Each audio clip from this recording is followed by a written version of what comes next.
And we are live. Hey, everybody. Welcome to the live show. Big Nasty and Chaco.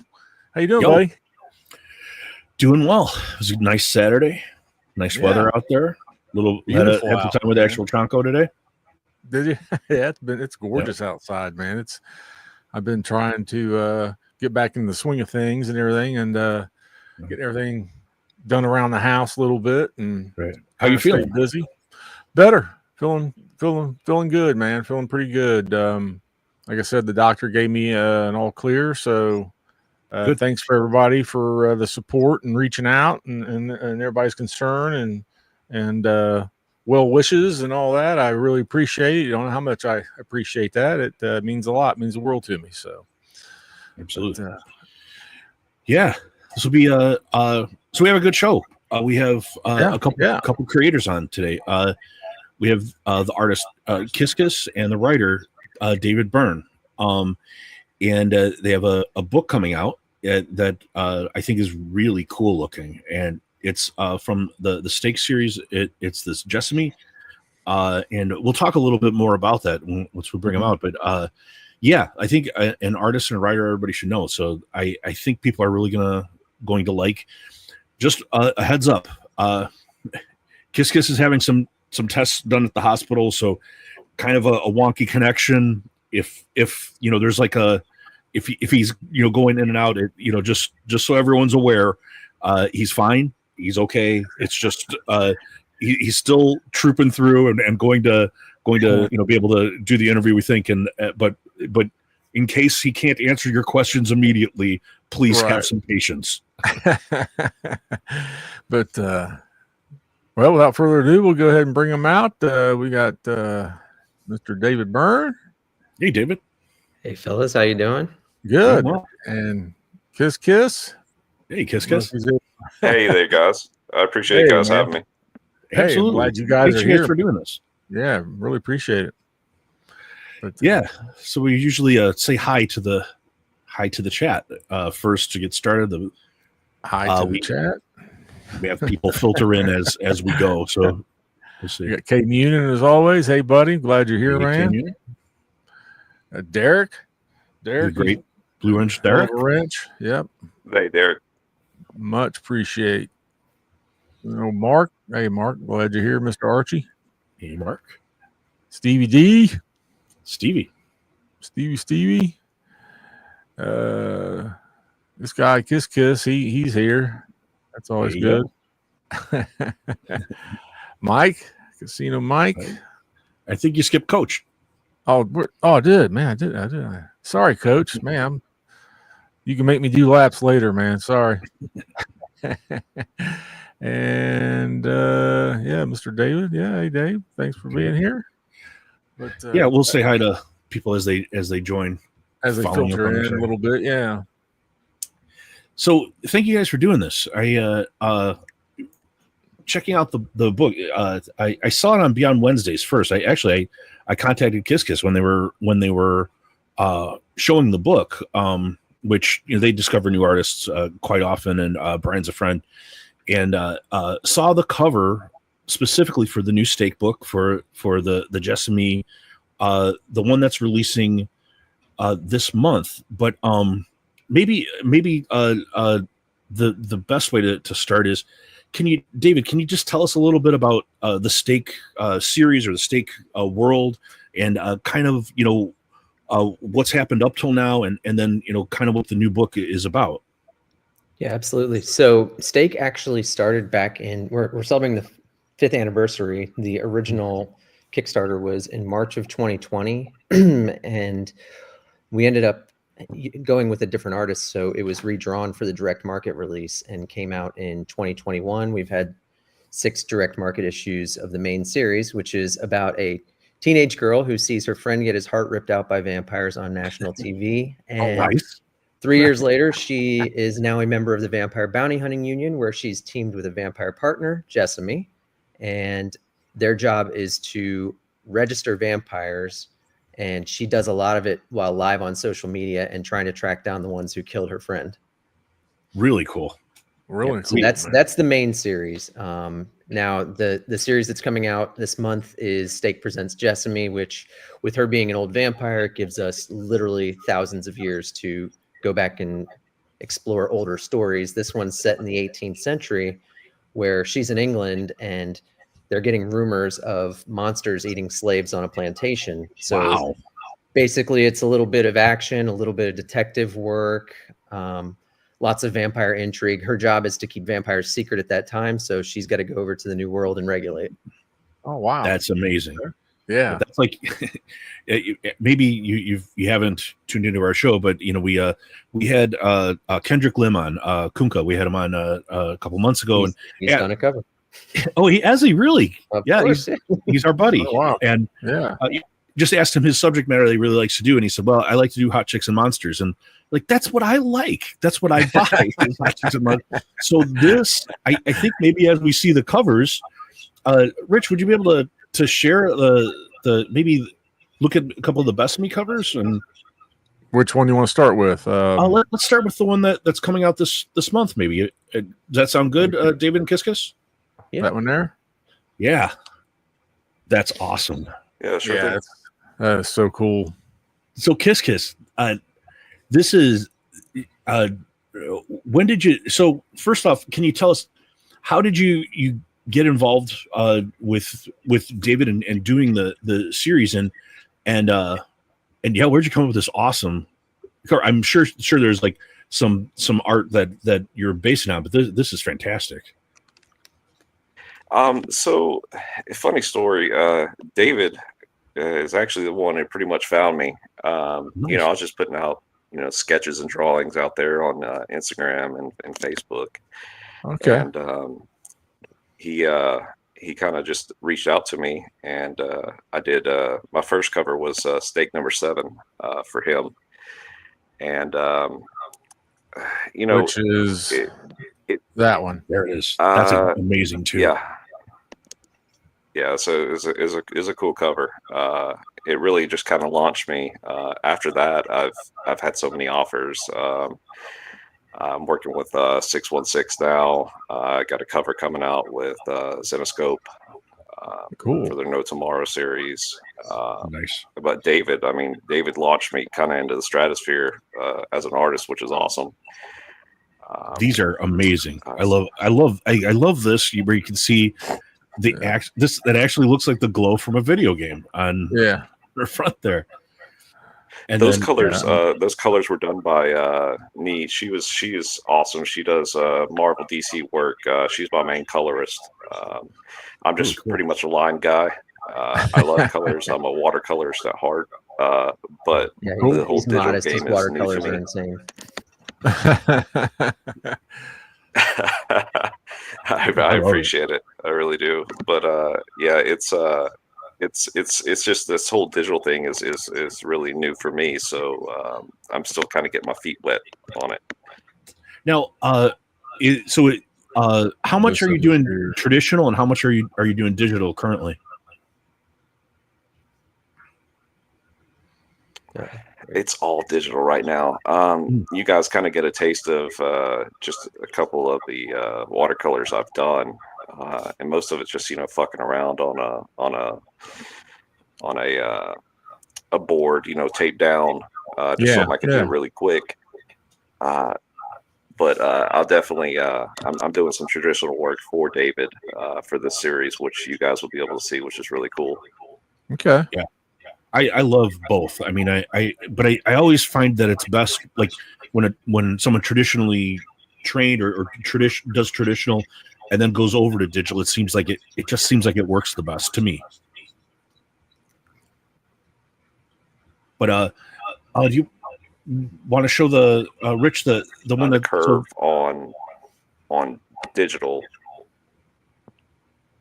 Oh, I'm sorry. I think you cut out for a second, KissKiss.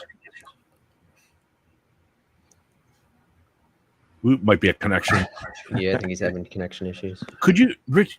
Could you bring it back up? It probably is a connection. Which one? This one? Yeah.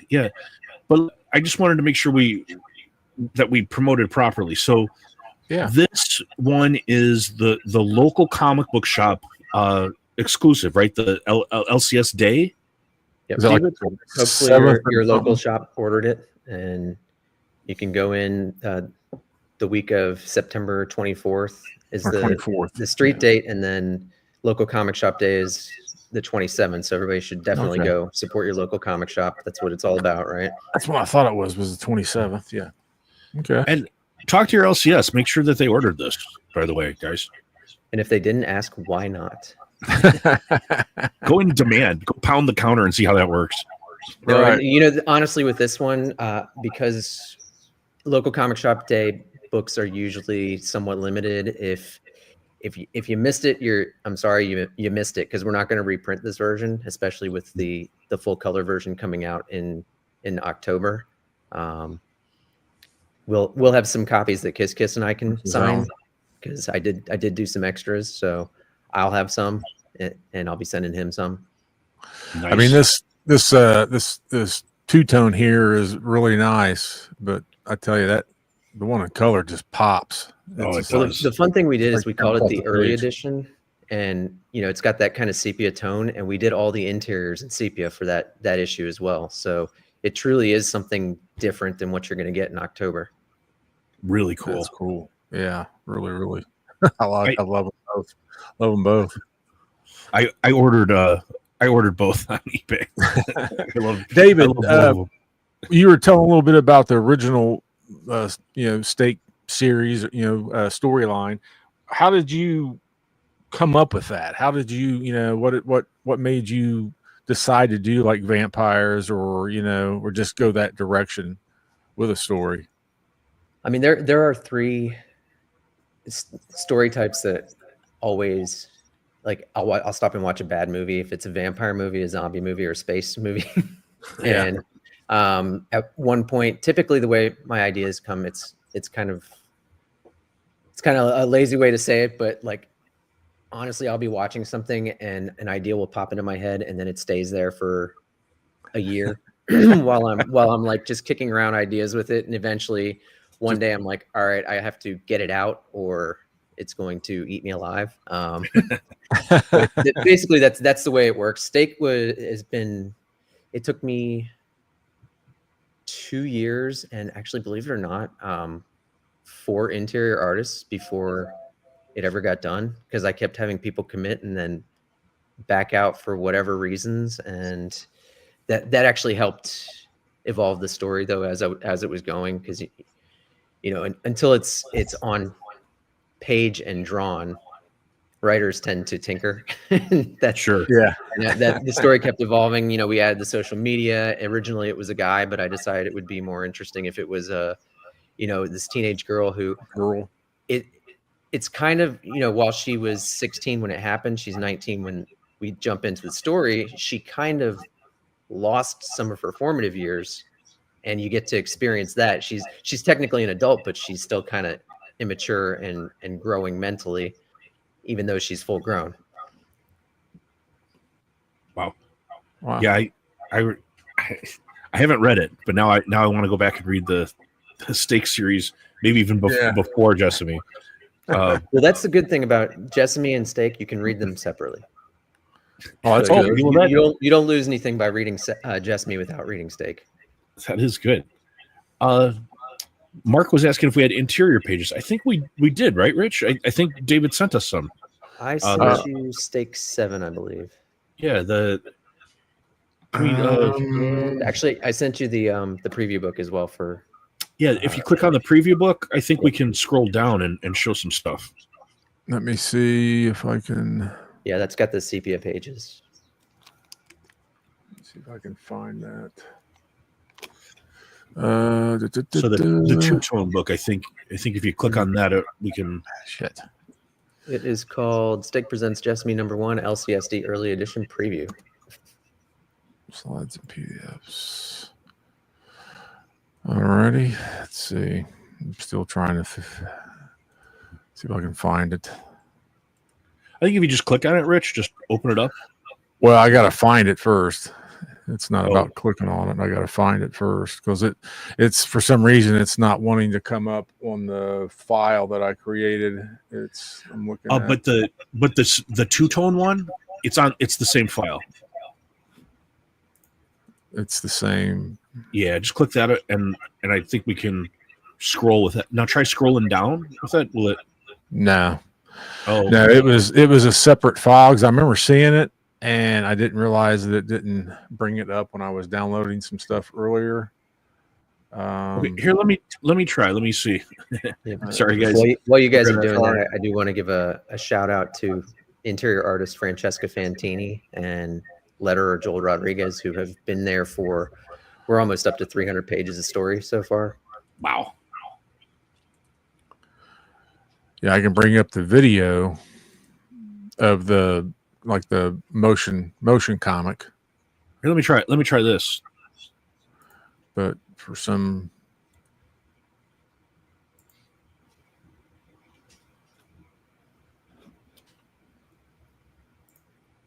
if you I think you got to give me permission though. Where'd you? Oh, I'm sorry. I didn't see you bring that up. Yeah. All right, now try it, Chanko. Is it? Can you see? For some, you got to give me permission. You're still projecting, Rich. Let me remove that. There you go. Yeah, there we go. Let me just increase the size just a little bit. But yeah, here's some interiors. Now this is Francesca's interiors, right? Yes. Yeah, when we in the regular versions, it's black and white with color splash and really nice gray tones. Sorry. Oh, this is the movie. That's the video, yeah. I mean, maybe let me show that. No, so I'm doing it here. I can show it on my end and make it bigger. Okay, it's probably better then. You want me to take your off? Yeah. I think going back and forth is a little nauseating for people, probably. Well, it's working out the kinks. But so you're through issue 7 so far, or issue 7 of Stake, but issue 3. Oh, that ain't it. So through issue 3, you guys have completed so far. So that's actually a standalone story. It's 3 issues, and then we've done a collected edition that has an additional 12 pages. That is, it's basically an origin of the villains. So that it's 87 pages total of story. Wow. Is this a limited series? The Jessamy? Yeah, that one it's Chateau. It's French. Hang on, I have to actually read it myself. That's all right.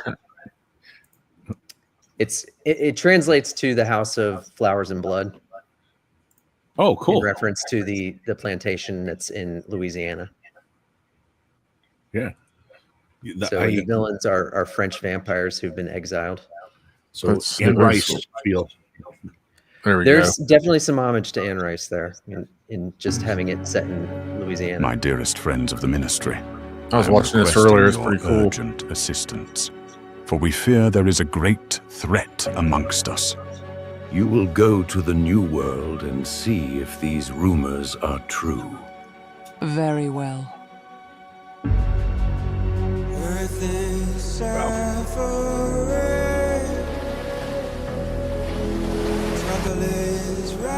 Really cool.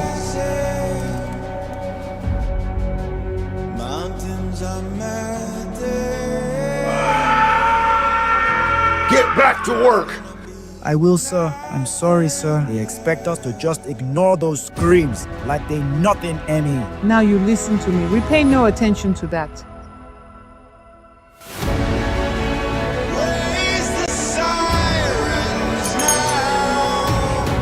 Very cool. You just keep to yourself and you come home to us every night, okay?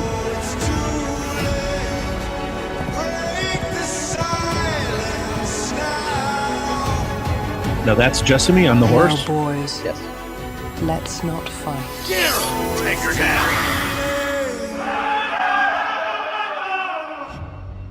Badass. Really cool.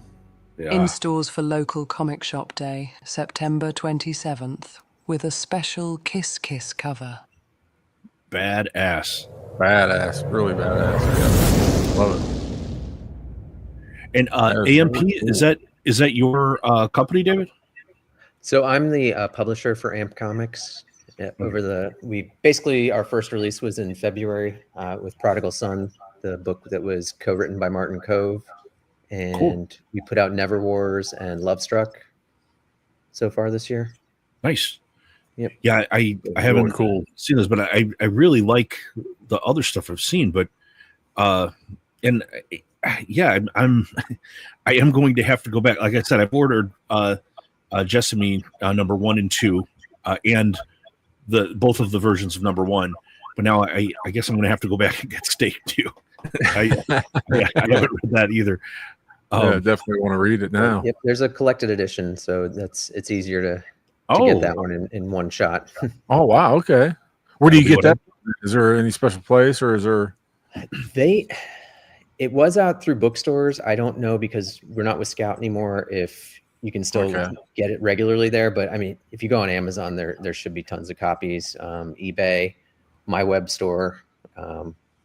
It's pretty much everywhere. Really Who cool. produced that little thing that we just watched? I mean, that is Kamikaze. He does video trailers for comic books almost exclusively. Oh wow, okay. Yeah, it's well done. Yeah, it was very well done. No, I mean, when he sent it over and asked for feedback, I was like, I had some minor things, but I was just like, whoa. Yeah. And I just sent it to my inner circle, and everybody's like, holy crap. Yeah. I could definitely see that, because that was really cool. I actually love when they do that kind of stuff. Yes, we have the alternate version where every 3 seconds it just whispers "kiss kiss." But he that was his idea, but I decided that it might be a little too kiss. I thought it was subliminal. You know, they could sit there and get all my artwork downloaded. So KissKiss. Why comics? What made you decide to get into comics? Are you a comic collector, comic reader? So I grew up with it. I love the artwork. There's just something about the blacks with the ink, even if the color's not there. The action, the way sequential art just kind of draws you in. Just really got to me. And honestly, I didn't start drawing until about 5 or 6 years ago. I know that sounds weird. Wow. Yeah. So, but I picked up a pencil and I set my mind to it, and I put in the work, and it's paying off. Awesome, dude. Sweet. I never would have guessed. Yeah. Comics. I mean, I wish I could have definitely gone to school for it. I would have loved that. I think my career would have been a little different. Yeah, well, you're doing great stuff, and you're getting noticed now. I mean, that's all you can really ask for. I mean, look at Mark Spears. I mean, Mark Spears he was almost out of the industry for well over a decade, and now he's like king of the mountain. It just proves what I always tell everybody. When I draw stuff, people always I wish I could draw. I'm like, anybody can draw. I always tell people, you can draw. It may not be what you want it exactly. Everybody can draw, so that proves it right there. Well, it's wild too, because people are like, oh, James Tynion came out of nowhere, but he was making comics for like 10 years before he really took off. Yeah, there's a lot of that where people, all it takes is just to get noticed for something. I mean, and suddenly it's away you go. Sveta Shabina released a couple covers, and now it's like she's again one of those where it's like everyone's trying to get a Shabina cover. How about you, David? How did you get into comics? Have you always been a comic reader, comic collector? Yeah, pretty much. I got my first comic when I was like 4 or 5 years old. My mom used to take me to the comic shop. Sweet. They took me out of school to go to Wizard World Philadelphia when I was 11. Oh wow. So yeah, that's awesome. yeah, Yeah. it's my mom has always really encouraged it. My dad's just kind of stayed out of the way. He actually more encouraged the baseball card collecting. So I have 2 very expensive hobbies, but I also say that I don't have a collection. I have a portfolio because as long as I've been collecting and some of the books that I've collected, I mean, I could almost retire on them. So it's just a passion, and I've always been a writer. So from poetry, prose, I've published a novel. My goal years and years ago was I wanted to make movies, but when I found out how much it takes to produce your own movie, I decided to shift to my other loves. My first thing was a novel. My second story I wanted to do was The Couch, and it was about a down and out therapist who becomes a psychiatrist to superheroes. So I just looked at this. Right? That's not, you don't start with a novel there. You got to go right to a comic. Right. Can you talk a little bit about The Couch? I just noticed it on your site. Yeah. No, that was the first comic script I ever wrote. And having only read comics and never done an actual scripting to it, I did a lot of research, and I found out there is no format for comic scripting. It's basically whatever works for you and an artist. So I read all the books on story structure for comics, and having written screenplays for so long, prose for so long, it was actually a fairly easy transition because I already think visually. And working with my first artist, Matt McGill, who it's funny how I signed up, or I got him onto the project, was the guy who narrated my audiobook for my novel. I knew he was in the art communities, and I just said, hey, do you know anybody who draws comics? Because I didn't know anyone who was an actual creator at the time. Right. He said, well, actually my brother does. So we connected, and he drew the first 4 issues of The Couch. And oh wow, okay.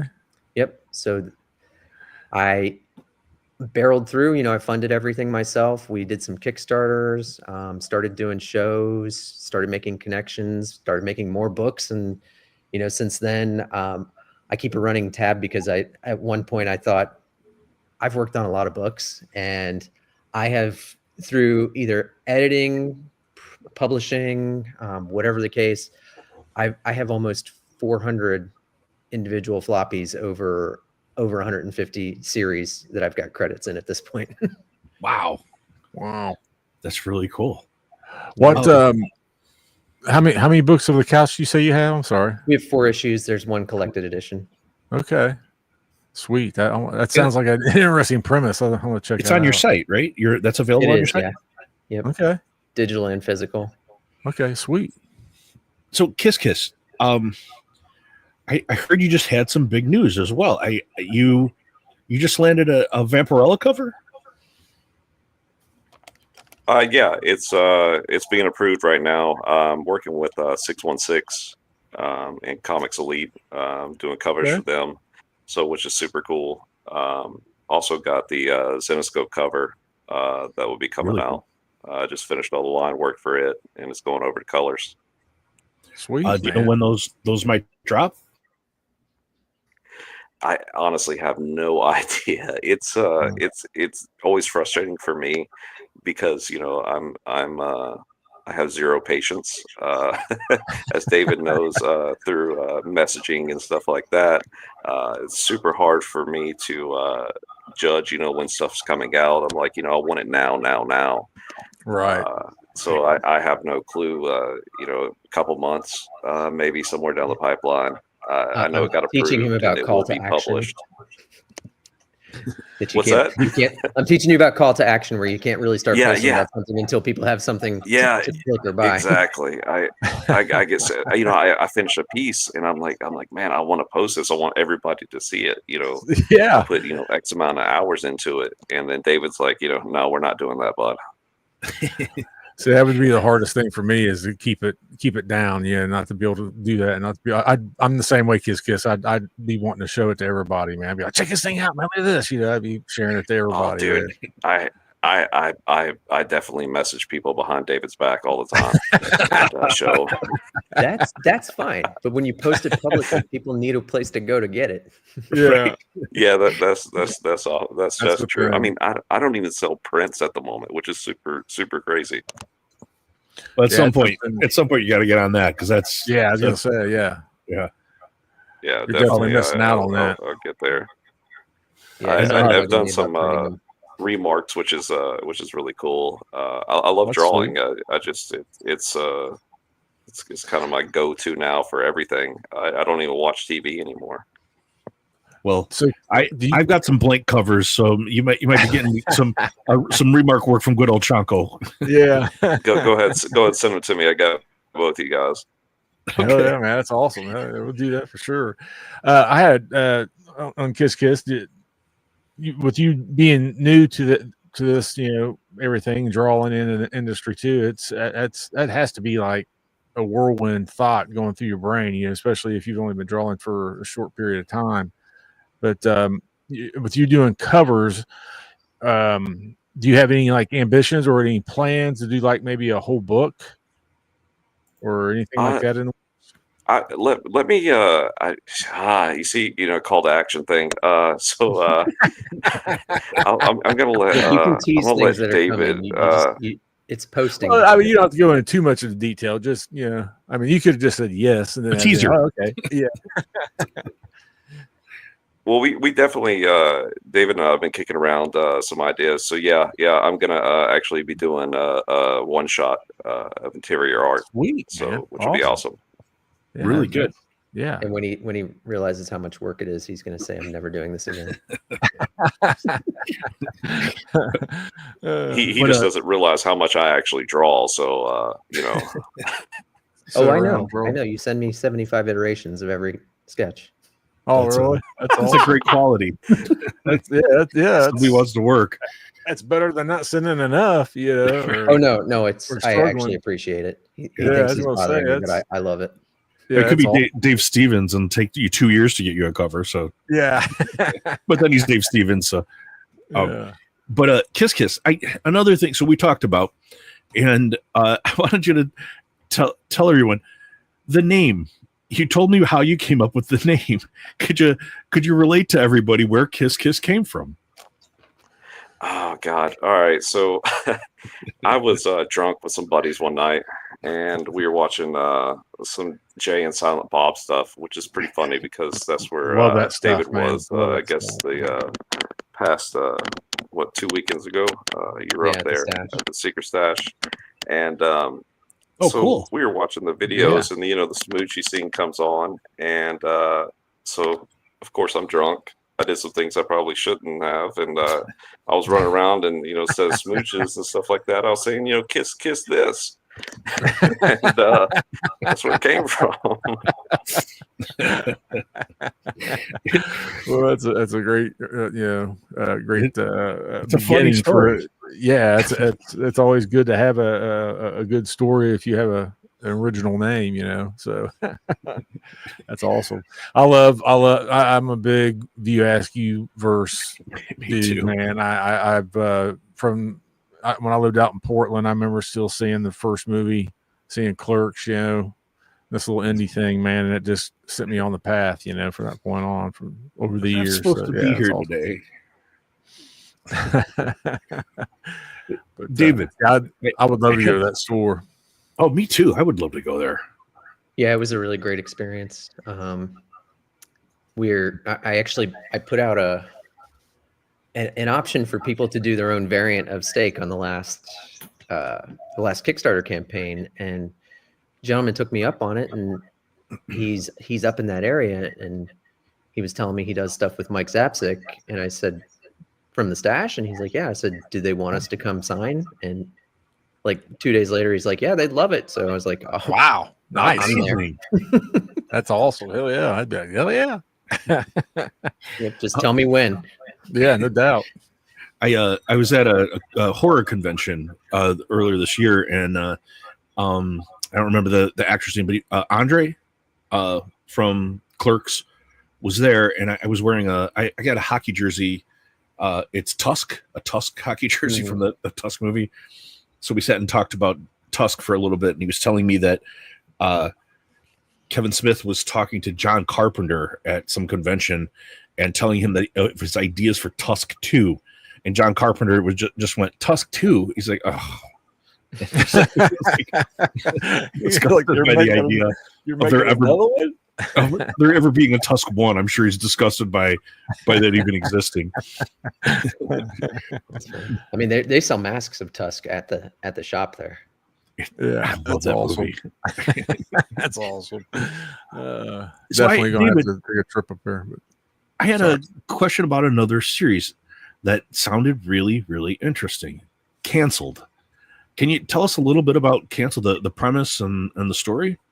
Of course. The first thing is I have this funny story about it. Bleeding Cool, when it was coming out, posted an article that said David A. Byrne is canceled in April solicits. And I shared it to my parents just because it's cool to have an article with your name as the lead. And they called me and they got real quiet. They're like, "Does that mean you're not allowed to make comics anymore?" And I was like, "What?" They said, "So you've been canceled?" I was like, "No." Don't worry, you got me with that too. But yeah, no, that one is about a 1950s Mr. Rogers type who gets fired and replaced by a TV clown named Cruncho. He gets really upset, goes to the local TV tower and tries to destroy it, but instead gets electrocuted and sucked into the airwaves, where now he basically talks to children through the TV and tries to get them to kill their parents for revenge. Oh, wow. It's wild. With that starting in the 1950s and him being in the airwaves, the first issue actually bounces around in time, showing that he's still there. We jump to a 70s scene with a family where they go to a movie and they come home and the kids are watching and he's on TV. Then we go to a Japanese family in the 80s and it's drawn manga style. And wow. Really nice. Then we flash forward to a modern day story where he's on an iPad and it's modern day art. So the art matched the era. Really cool when it was showing. Yeah. So when I wrote it, because what happened was the original artist, we did it as just a short story, as a kind of for funsies, and because he texted me and he's like, "Can you just send me a script? I just want to try doing some interiors." So I sent him what I had for Canceled. He did 12 pages, and I sent it to Joe Schmalke, who was doing Black Caravan with Scout at the time. And I was the co-publisher at Scout. So, we talked all the time. I was like, "This art turned out really great. Check this out." He said, "You get that up to 20 pages and I'll do a one shot in, whenever it's done." So I was like, "All right." I reached back out. I said, "Yeah, if I write more, can you get this up to 20 pages? He's in, I believe he's in Colombia or Ecuador, but he got a state grant to do comic work for them. So he's like, "No, I can't do any more." So I was like, "Oh crap." So that's where I decided what I'll do is the little vignettes and jump forward in time. And when I put it together, I was like, so I think this is pretty cool, but I feel like people are either going to really like it or they're going to hate it. There's not really going to be an in-between, because they're going to be like, "I don't get it," or they're going to be like, "This is awesome." So that typically was the response. I did get a couple of reviews that are like, I don't understand what this is. There's no story. Whatever. We did it as a fun one shot, but I liked it so much. People liked it so much. I've done another issue. I've got 3 more planned in that miniseries. It's just, as you can tell, I'm kind of all over the place. So I kind of get to them when I get to them. It's really cool. Yep. Cool. I was, can you tell a little bit more about the Couch series? And how'd you come up with that? I mean, what interested you in doing something along that line, or, of a story for Couch? You see it every once in a while in books, and it's like these guys are a lot of them are messed up, the heroes. So yeah, I thought, what about the guy who talks to them? So most we don't have a ton of action in the book. What it is you hear about the action from the one he's giving a session to. Okay. But basically, the first issue is he can't pay his rent. He's firing his receptionist, who happens to be his girlfriend. He tries to do it via email, but she shows up because she didn't check her email, so it's really awkward just to start off. And during that day, a hero is chasing a criminal, and they happen to burst into his office. A couple of days later, or later that day, someone shows up to fix the door, and it's the hero in his street clothes, and they kind of start to talking, and then he becomes his patient. Okay. So, and it's dealing with him. He's got other patients. He's got problems himself. Yeah. And like I said, we don't see a ton of the action because it's basically the hero venting about what's happening in the action and how life is for him. That's a really cool premise. That's why I was curious more about it to ask you and to see where you how you came up with that idea. Because like you said, most heroes are really messed up, and they don't. A lot of people don't cover that that aspect of it. Of that kind of stories and stuff. So that's pretty cool. I'll check that out for sure. Didn't know anything about it. And do we have more of KissKiss's art? Maybe we could show. Wanted to be sure. I know KissKiss. I know you sent me some stuff on email. I'm just having trouble sharing an email. So yeah, the other ones I don't think are KissKiss. I think they're covers like 2 and 3. I think those are still his. And in the folder I sent you, all the covers are KissKiss. Oh, these are all KissKisses then? Yeah. Okay, that one's. So this one is. That'll be out in December. That's just me, number 3. And you guys are the first public forum to see it. It's amazing. Oh, wow.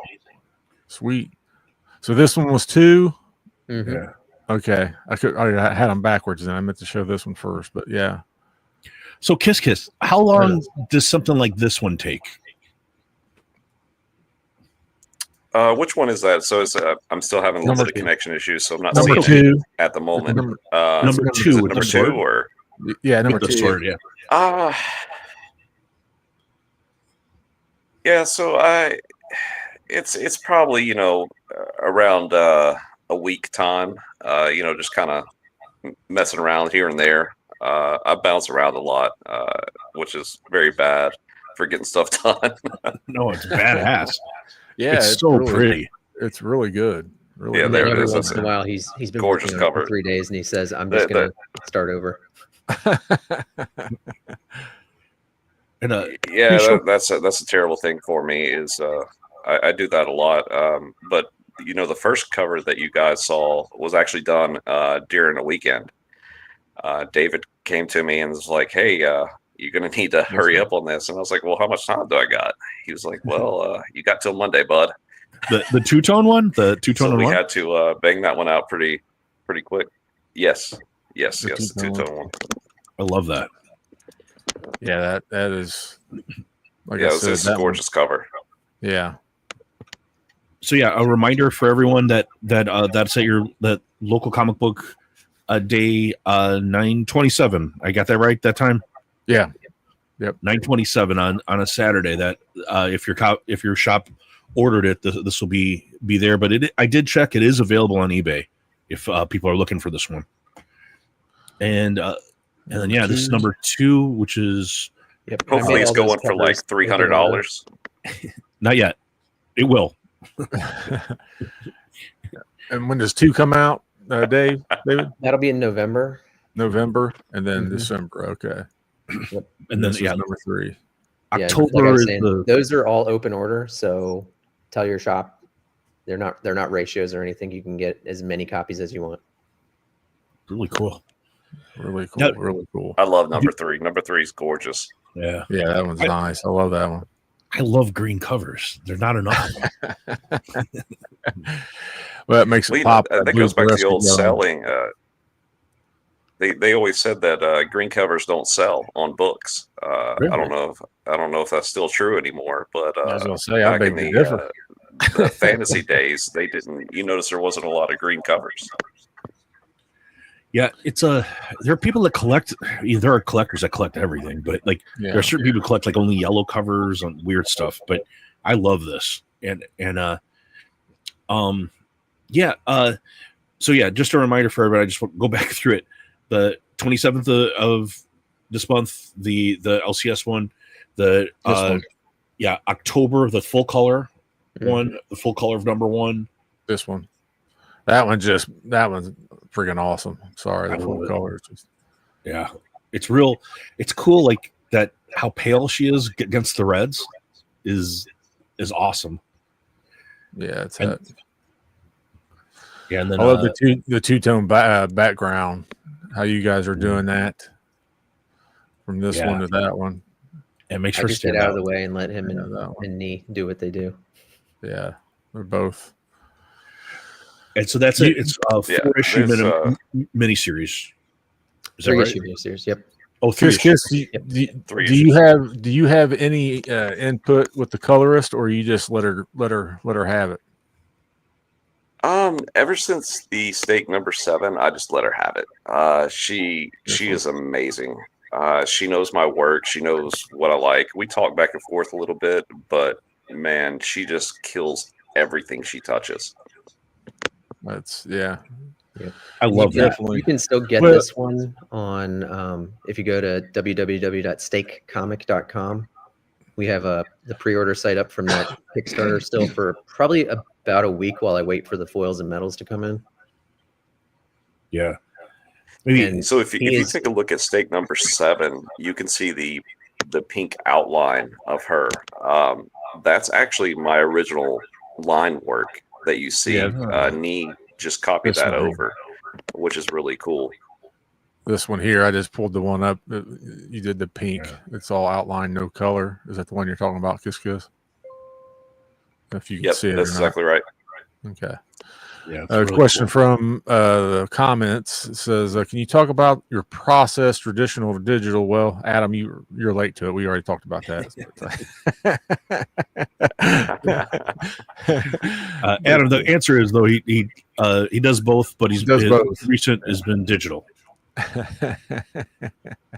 Now, but it's just the speed of the digital. I can sit there and bounce ideas to the writer or creator of the series, and it's so quick. They don't have to, wait for me to do any kind of inking or anything like that. I throw in some gestures, like to David, and say, "Hey, do you like the idea of this pose?" He says, "Yeah," and then I, throw up a rough to him. He says, "Go with it," and it's done. It's really nice. Yeah, or sometimes he sends an idea to somebody and they don't respond, and then he messages me and says, "Why is this person not responding?" Yeah, I'd be the same way. Oh, definitely. I'm sitting here pulling out my hair when somebody doesn't respond to me. I'm like, I'm the guy. I'm the guy. Drawing your cover here, buddy. I need some input back, please. Yeah, I need something. Well, which it's crazy to me because as a writer, getting art is like my favorite thing in the world. So when I see an artist name pop up on my messages, I'm hoping that it's something new to see. I'm like always all over it right away. I'll tell you, KissKiss. I mean, when you're trying to get guests on for your nerdy YouTube show, you get a lot where nobody ever responds. So, hey, David Nakayama, man, I'm looking at you. To me, if they don't say no, I just keep asking. Yes, that's I'll definitely just I'll message him real quick, and he responds pretty quickly to me. He does he really? Yeah. Well, I mean, no, I'm not giving. I love. No, that was a joke, bro. I was like, but no, Nathan Zierde might be coming on in December. But he actually lives like 20 minutes from me. Really? Are you friends or? We've done a signing together. I needed to get with him and do a cover or something because we're so close. Oh, he's awesome. Such a nice guy and really, really great artist. So KissKiss, are you open for commissions?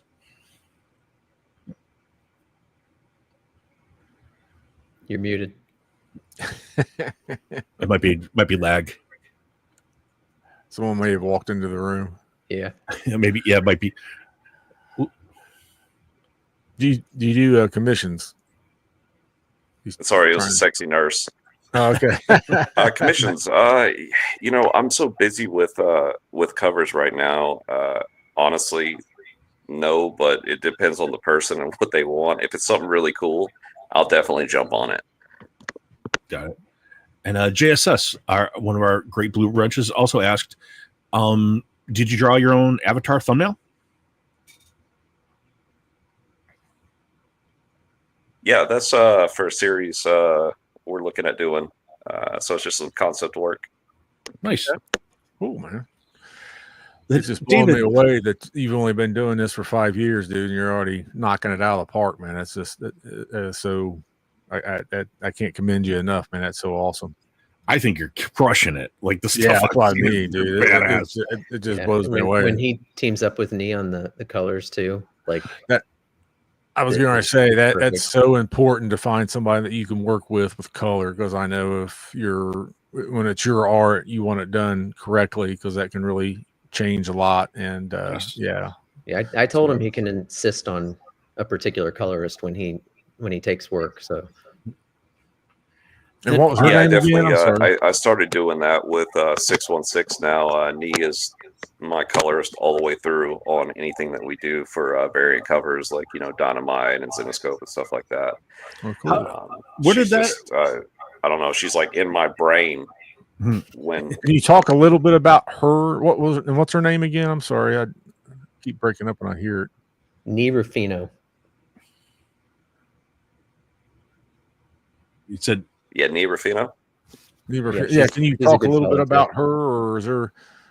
I mean, and what's the spelling on that? Is it NER? Just want to make sure we can get the. Oh, there you go. There we go. NEI.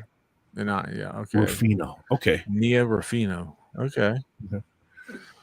We just like to make sure, like when you shout somebody out, our good buddies, our wrenches will link us.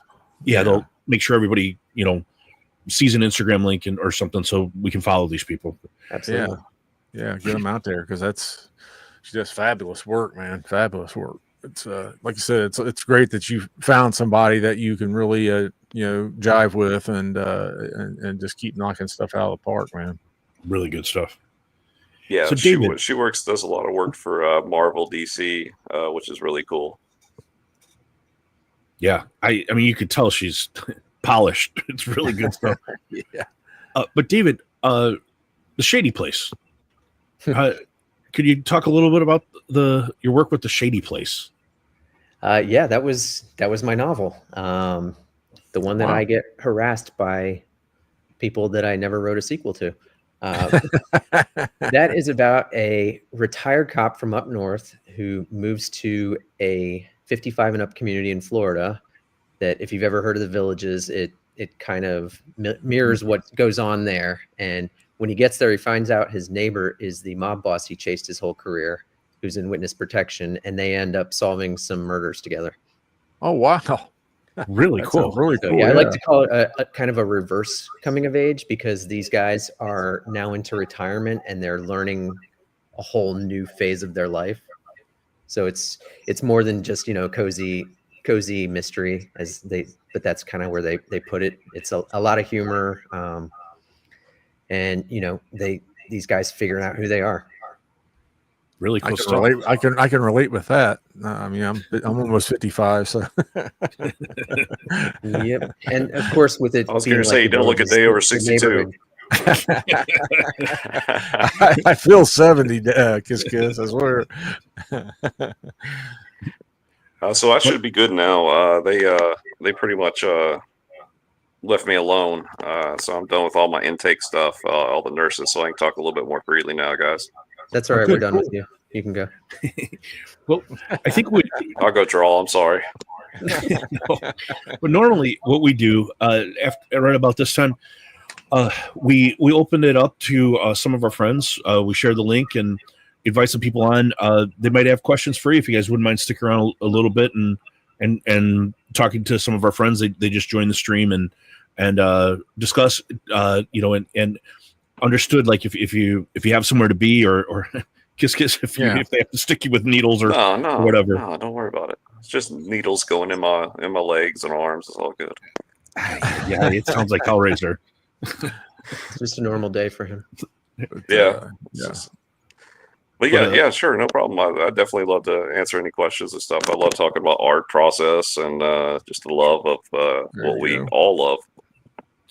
Yeah, we have a few buddies who join, who are in the chat. Who, a lot of times, who will join on and talk, and a lot of times they have really interesting questions that we haven't even thought of, or insights, or might know more about your work, like about other work that you're doing that we hadn't. So a lot of times it's insightful as they join.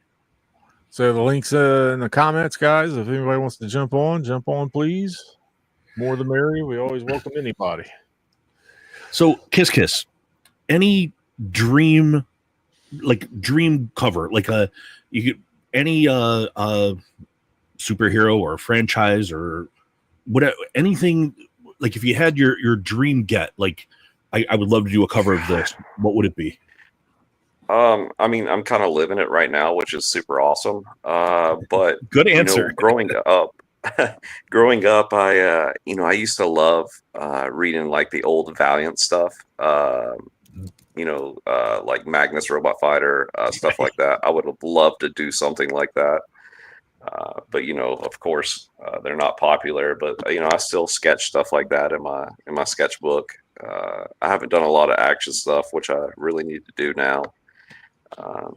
So yeah, Magnus Robot Fighter, Turok, Dinosaur Hunter, shit like that. Exo Man of War.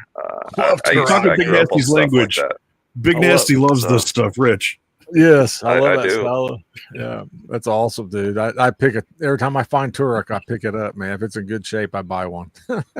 That's awesome. Yeah, I love Doctor Strange too. I might do some stuff like that. That'd be awesome, dude. Yeah, I'd look forward to seeing your guys's a full, like a full book, or one shot or whatever you guys have in the works. Let's put it that way. It is going to be gruesome body horror. Oh, really? That's awesome. That is great. Now you really have our interest peaked. Yeah. Yeah. I don't know if I can talk about that stuff yet. No, don't talk about what it's about yet. No. But after the show, KissKiss, you can just send me a few images and stuff. I won't share it. I promise. I swear. That's what they all say. Then I get in trouble. Right. So, David, you mentioned in your collection, you said, you have a portfolio. So Silver Age, Golden Age? Yes. Both? Nice. So yeah, no, I mean, I went through a phase where I was scooping up keys, and I have a couple of books that I always wanted when I was a kid. That it just so happens that these things that I wanted, that I needed, they happen to be worth a lot more than what I paid for them. Right. So, that's awesome. Yeah. That's what you want.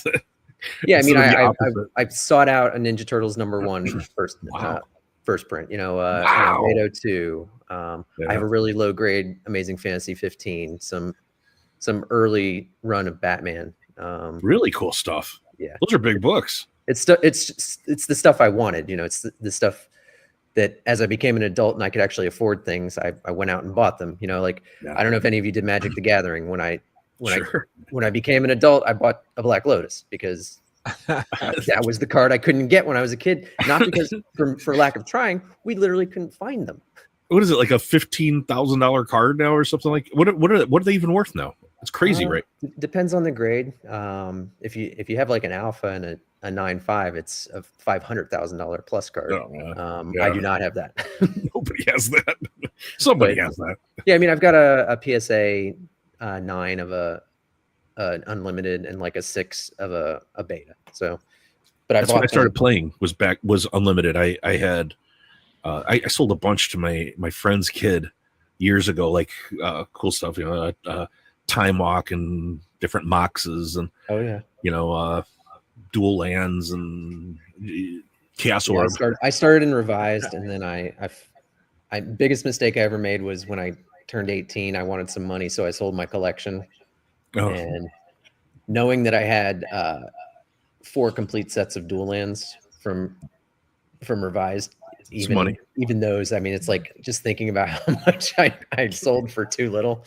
Right. But it happens. We all we want some money. We sell things we shouldn't. That's I don't do that anymore. But I did that. That's what I do with my art. I mean, my favorite book that I have is actually, I'm a huge Futurama fan, and I don't know if you've ever seen the comic Startling Comics 49. Bender cover, yeah. Yes. Yep. Yeah. So I have a 7 in that. And really, yeah. Now that's a book that the great Alex Schomburg in the yeah, that's I love Schomburg. I've got a Schomburg in back, and I've got a Black Terror up there right now. But yeah, I love Schomburg. I actually traded a Startling Terror Tales 10. It's the LB Cole with the skull with the spider legs. Oh yeah, I love that. I traded a graded version of that and some cash to get that book. Really nice. Yeah, those are big books. Yeah. And that's like my language. I mean, I'm a Golden Age guy. Like, yeah, I got, Matt Baker back here and a Horrific and, but yeah, specifically pre-code horror. But yeah, the great Alex Schomburg. I mean, when I can get it, but it's harder and harder to get. I actually commissioned someone to draw that in Futurama art style with Bender holding Fry and Leela coming at them with the ray gun. And Katie Seagal and Billy West have signed prints of it so far. Wow, that's nice. I got to track down DiMaggio. Nice, really cool. Our buddy in the chat, Up and Adam, he does art. Big Nasty has one that he sent to him. He sends them to all of us, and this is Big Nasty's one that Adam made for him. This cool Conan. Hang on a sec. Let me just change this. Embiggen yourself. But he made me the Conan. Yeah, it's comics of Big Nasty. Nice. See myself there with my hat on because I always wear my stinking hat. That's super awesome. Yeah. And then he just recently did one for our friend Alan, the comic collector geek. Really cool. And it's the cover you're talking about. It's the Bender cover, and it's his face in the Bender and our other friend Steppo behind him shooting the ray gun at him. Yeah, so really, really a good one. Yeah, Nick Justice is the one who did mine. He does some really good Batman the Ant-Man style stuff. I don't know if you've ever seen his work. No. And I asked him to kind of mimic that cartoony style, and he knocked it out of the park. Oh, like Bruce Timm Batman? He does a lot of work like that, yeah. Oh, cool. Yeah, I love that. Yeah. We got a couple of guys. Hey, Archivist. Hey there. That's Stevie D. And hey, Stevie D. So, hey guys, how you doing? Stevie, since he's retired, has become an amateur artist and sends work to all of us. A lot of fun stuff. And our good friend Jason, Archivist, he does conservation work on old comics. So he nice. Conserves a lot of, especially Golden Age stuff. So welcome, guys. Wow, that's awesome. Yeah, it does really cool work. Did you guys have any questions for David or KissKiss? I think your mic's on mute, Jason. Stevie had one, I think. Check. We can hear you, Stevie. We can't hear Jason. Okay. My question is for KissKiss. When you start drawing something, do you have to finish it and complete it in one session, or do you step away from it and come back to it? That's really hard for me to do, is to step away from it. I always step away and let something breathe because I get a different perspective at it when I come back to it, which is very informative to me because when I get so detailed oriented with my line work, I get drawn into the picture and start doing minute details that will never be seen. So I really do have to step back and let it breathe for a bit and then come back to it. But yeah, you do lose momentum on your piece when doing that. Sometimes it's hard to get it back. It takes you a little bit, when you're doing that kind of stuff. Yeah, it really does. My microphone's still muted. No, we can hear you now. Hear you now, buddy. Oh, good. You're Okay. good. Yeah, I was just looking through your work, KissKiss, and I noticed a bit of like a graffiti style. Were you into graffiti art at all at one point, or? I just admire it.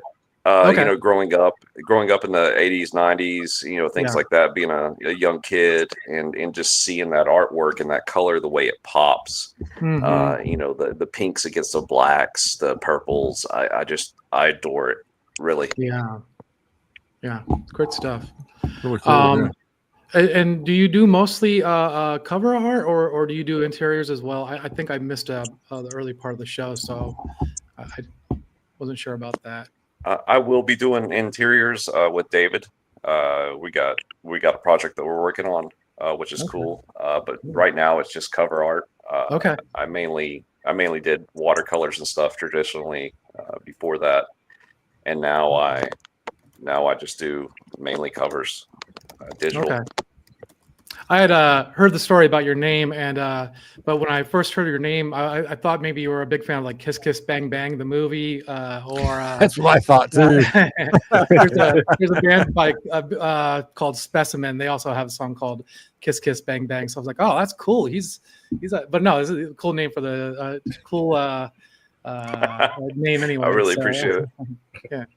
My favorite is when it's just nothing as cool as that. It's just me being drunk. That was the main thing. That's the best way to come up with some stuff, you know. So yeah, that's some of the best. I had to apologize to Kiss because I kept saying I think he had a laugh about it. I hope, but I kept saying I was like, hey, you're a female, right? Like, because you know, there's no reference because I kept like. I guess kept saying her. Yeah, I know it was because of the name. I just was imagining that, like, and I kept saying, yeah, we're having this great new artist on the. I think she's really talented, and you know, and she'll be on the stream. And yeah, earlier this week I had to clarify. So yeah, I hope you found it funny. At least it was pretty funny. I have to admit, I get that a lot, anyways. So it's okay. I'm not offended at it at all. Well, your avatar has been female characters for the most part, so I think that's what confuses people. Yeah. So but it is a great. I draw the form pretty good. So it is a good artist name. It really is. And then you have like a deeper than Chonko voice when you come on. I'm a lady. Yeah. Very feminine. Very. But I think so a lot of times what we'll do, I mean, again, you guys welcome to stay as long as you want. We do kind of a hangout after about an hour or so, and we start to kind of show comics and talk about comics, things we got. You guys are welcome to chime in, and we'll see what we're all showing and complaining about. And a lot of times Stevie D will show some of his artwork. I don't know if you have anything, Stevie. Yeah, I have something. Let's see it. Well, I found out on this drawing that on the sketchbook. Give me a second, Stevie. Yeah, they're on the sketchbook. The cover's hard, and it makes a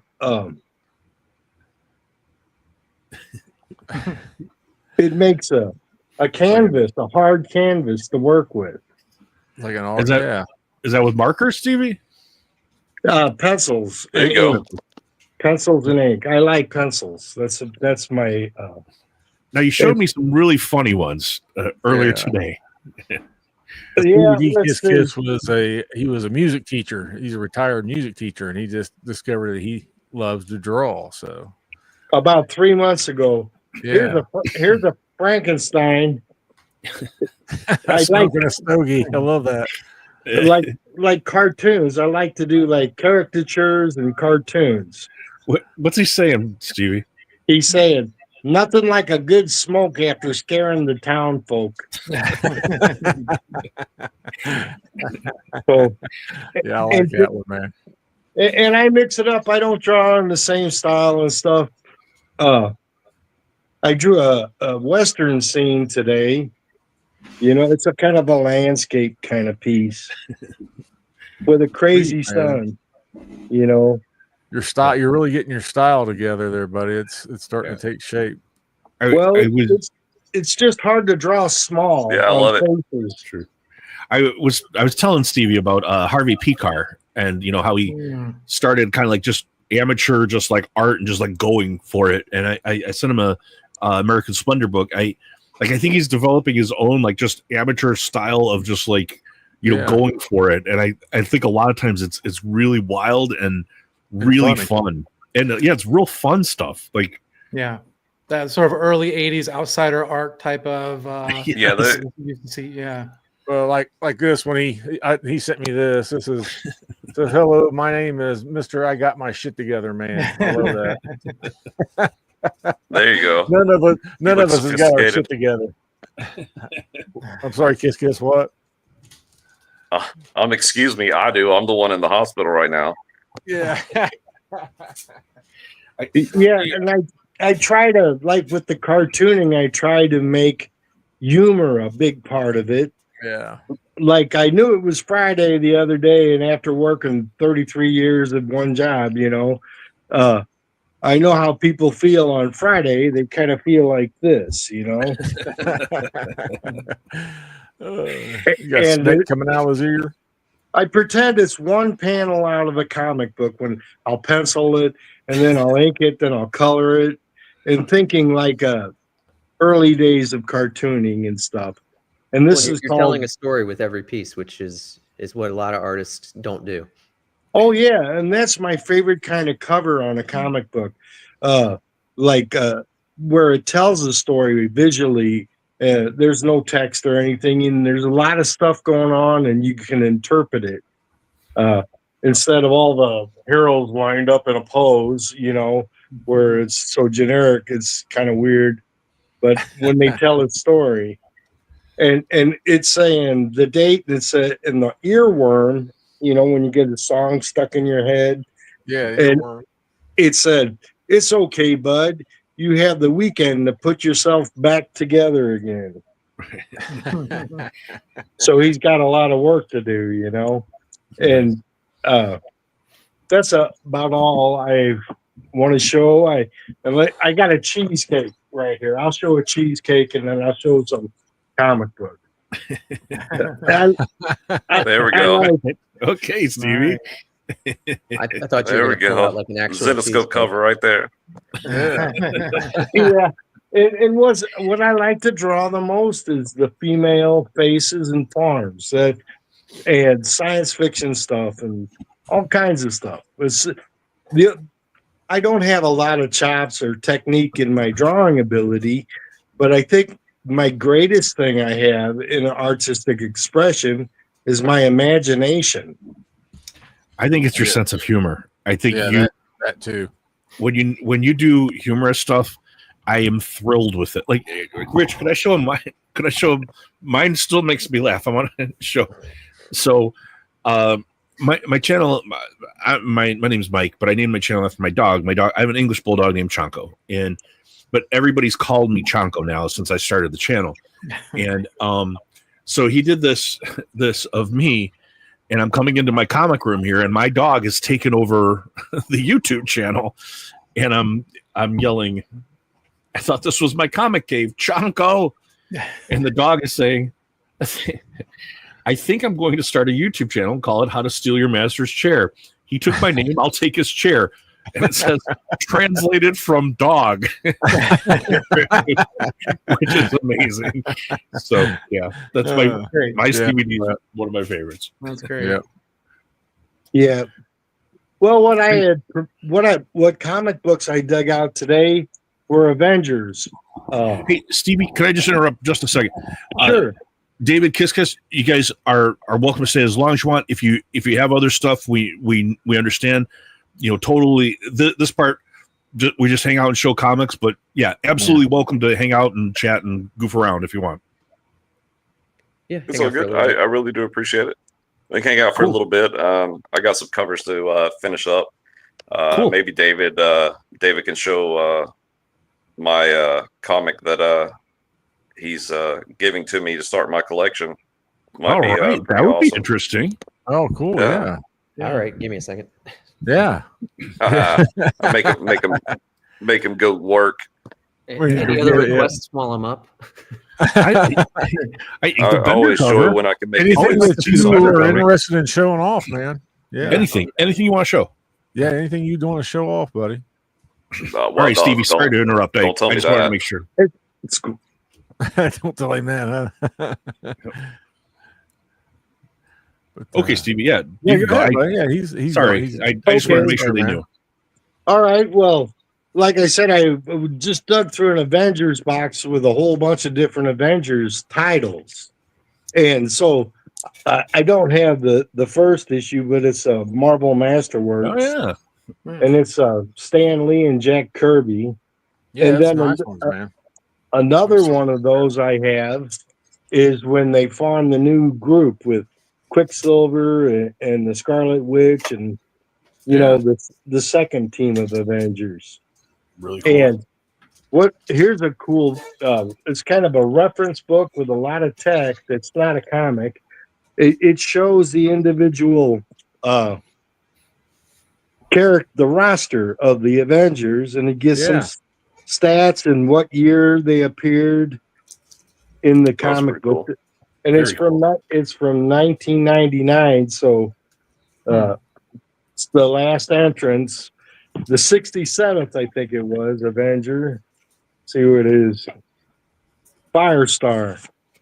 She was brought in 1998. So right there in the bottom there.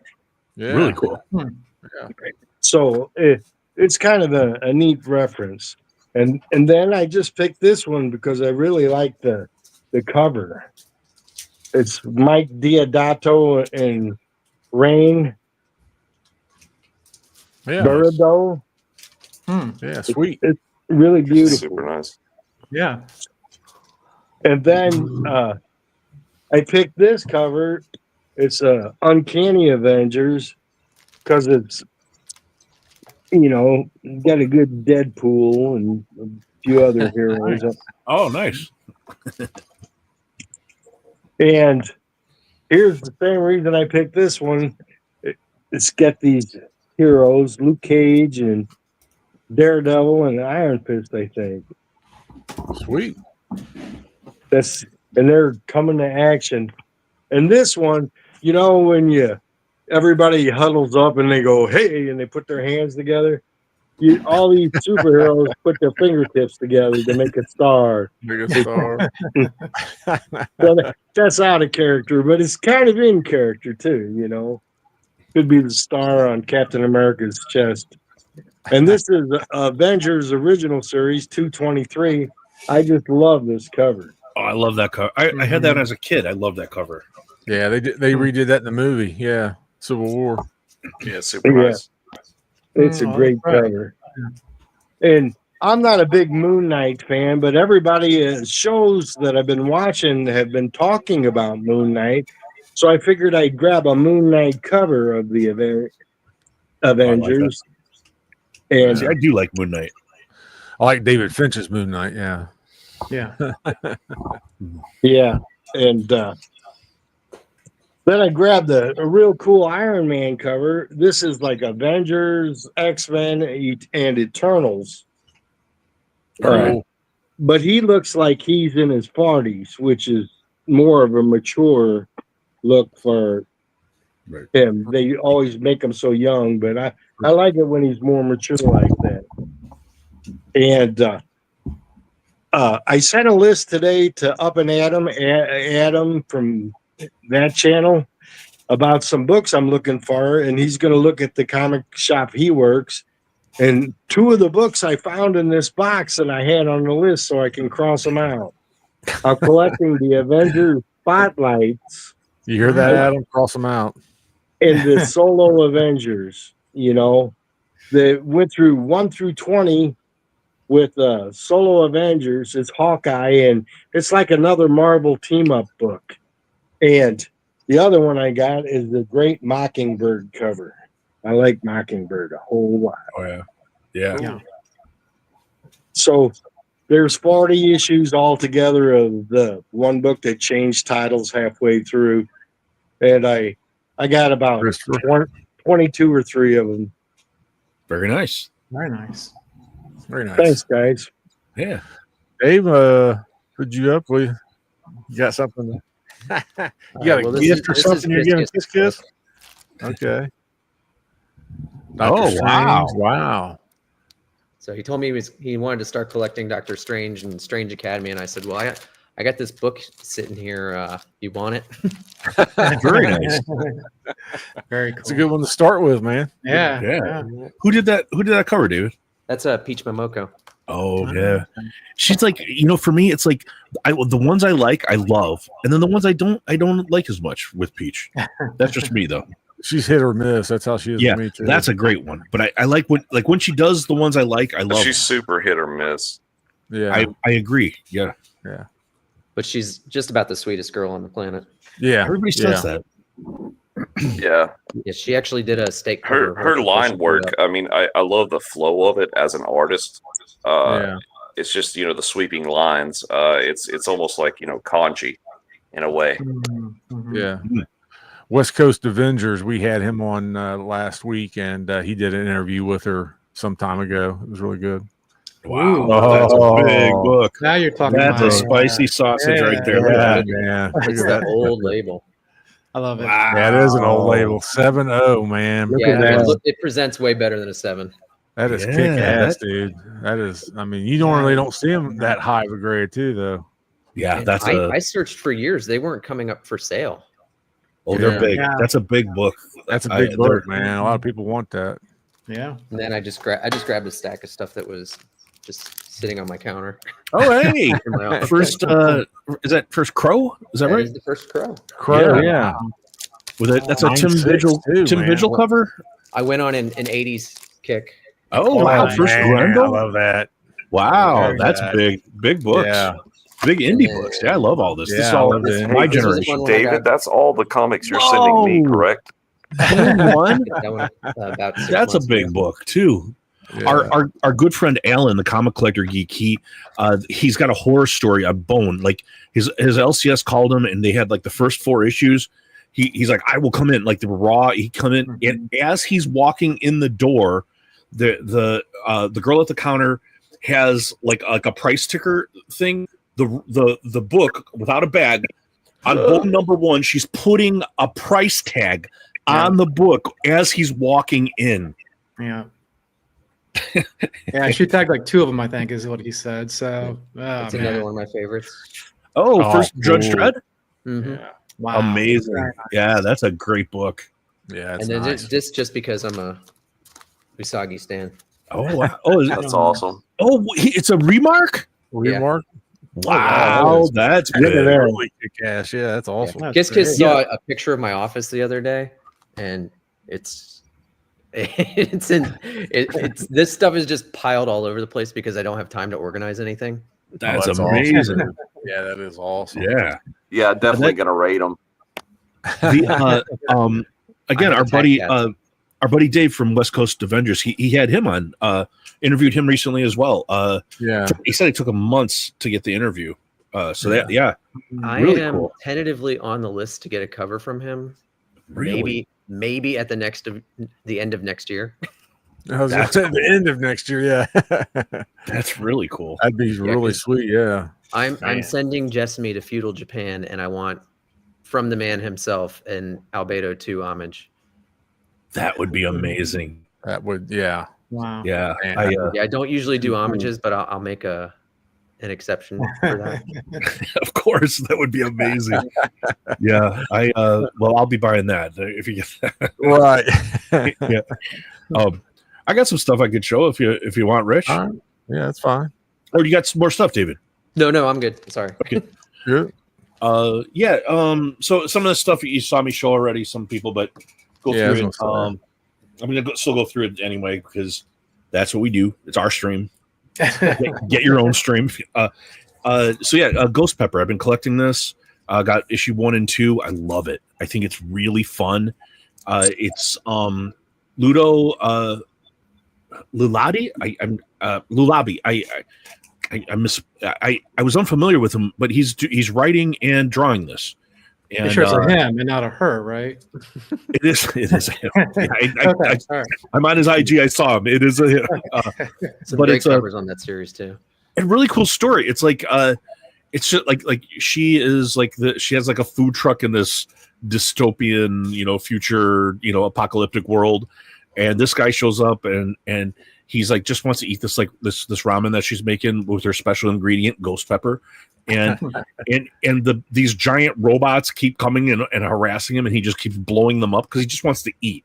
But it turns out he's like this big anti-hero who's like big tough. So the whole series him just trying to finish a bowl of ramen, or what is the it? First issue? Not the whole series. The first issue. That would be great. Like a total one punch man, like where it's just like he just wants to be left alone. But our good buddy Crom, son of Crom, did like a free giveaway, like a claim sale, and he had this man thing as Santa Claus or whatever. I was like, that's absurd.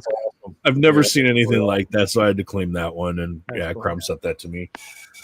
Super awesome. Hey guys, I was just letting you know, KissKiss here. I'm gonna have to bail. My connection is just crap here, man. Okay, totally I apologize for that. Hey man, we greatly appreciate you. I really did love being on here. Yeah, you guys are great, super fun, and I will definitely be checking you out and subscribing and joining again if I can. Absolutely, anytime. You're welcome anytime. Yeah, we'd love to have you back on as a guest for sure. Yeah, or if you're just on the stream, you just want to stop by and say hi, always welcome. Just hang out. Yep. I want you to bring him back on after he's done some interiors so he can tell you how awesome they are. Oh, yeah. Bet we'll have him on. Yes, that'll be amazing. Definitely. Right. I hope everything goes well with the test. KissKiss. Oh, I think he might have joined. Another artist that I reached out to, talked to her on Instagram, Sukesha Ray, on Instagram, Art by Sushi, and she's coming on in late September, I guess, and she's doing some cool stuff. Like she did this Vampirella for Dynamite. She's a friend. She's doing a cover for every issue of Steak that I'm reprinting. Is she really? Oh, wow. Cool. She is hilariously funny, really, really personable, really, and like all the like stuffed animals and like the skeleton on the below, like falling in love with Vampirella, like looking up with the hard eyes and drooling is hilarious. And this is it's this signed like Black Cat. So she signed this one. Oh, wow. Really, really cool stuff. That's neat. Then Tech 1100 just dropped, and Jock did this. Oh wow, nice wraparound. Yeah, so I got a clear backer board, but I like Jock. But this is one of my favorite things he's done recently. It's a little bit of a glare on there, but I thought it was really, really cool. Yeah, that looks nice. Yeah. Just got maybe my favorite Shibina. As everyone knows, I'm a big Sveta Shibina fan, and I got that. Yeah, it's cool. Yes. The old cherry pie. Cool. I love that. Hashtag Tronco likes hot chicks. Sveta Shibina knows how to draw hot chicks. So, then I got a shipment back from PSA. Finally, it's my first PSA shipment. And if you watch the video, I curse and swear and I insult their mothers and stuff from like these are books that were like untouched. But this Mark Spears website only Keen Spot, never been touched, cool. Was in Mylar the day I got it, and it's a 9.6. Yeah, and, it looks good in that case though. I like the cases. The label I think needs work, but the label case, definitely needs work. Yeah, it's really solid, and this case is 99.9% UV protective, where like CGC and CBCS have no UV protection. So that part is cool. I think they're onto something. I just think they're not ready for prime time yet. I think that's what's going on. They got some bugs to work out. And I do like if only they had been grading things for the last 20 years. Right. Sorry, Jason, your mic was a little low. Oh. I was saying I do like the red label with the red books though. That they do look nice. Yeah. And this one was a C2E2 exclusive. Again, just like the difference between a 9.8 and a 9.6 in price is like this might be $90, and in a 9.8 it might be $400 or $500. Like it's that different. Wow. And then on Comic Link, they had their featured summer auction. You guys have seen me show it. I'm going to show it again. I don't think David's seen it. So I bid on quite a few things I was in on. And in fact, I was bidding against our good buddy AG on some stuff, it turned out. But I got a really cool Nick Kamen Blue Beetle number 51 from 1947. So yeah, this is it's close to the top of the census. It's I love that. I think there are 3 higher than this. Very cool. But yeah, the great Nick Absolutely love Kamen. Yeah, it's or Jack Kamen. Why did I say? And I think this is only my second Kamen cover that I own. So, and then as everyone knows, I'm trying to complete the full Witch's Tales run, the pre-code horror great. I have most of them, and I knocked another big one off the list. So I got Witch's Tales number 22 from 1953, the great Lee Elias, the zombies on the train. That's great. That's so good. Really, yeah, that's cool. That is so cool. That was it for me. I have another golden book that I love. I'm going to grab for you. Yeah. Okay. Oh, sweet. All right. But I have one. When he's done with his presentation, just a quick picture. It's related to the Bender book that they showed. It won't take a second. It's one of my robot drawings. Nice. yeah, And if you look at his shoulders on this side, it is Bender. And on the other side, it's the robot from Lost in Space. yeah, it's really cool. Really nice. And he's saying I look like both of my grandpas. That's it. It's a good one.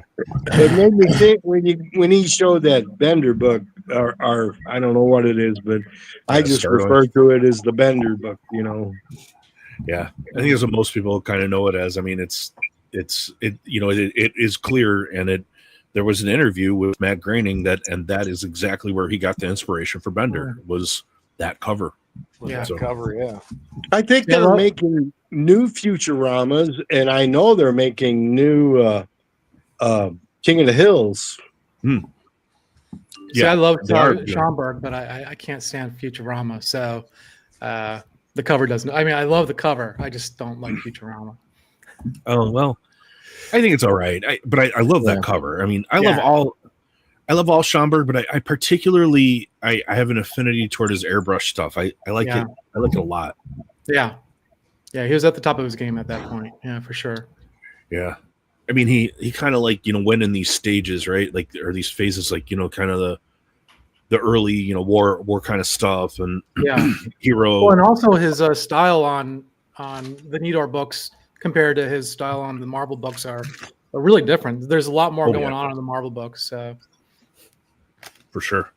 All right, just one more for fun, then I gotta run. But it's fine. Whoa, big robot book. Katie Keene, those are cool. Awesome, I love the robots, obviously. Yeah, so do I.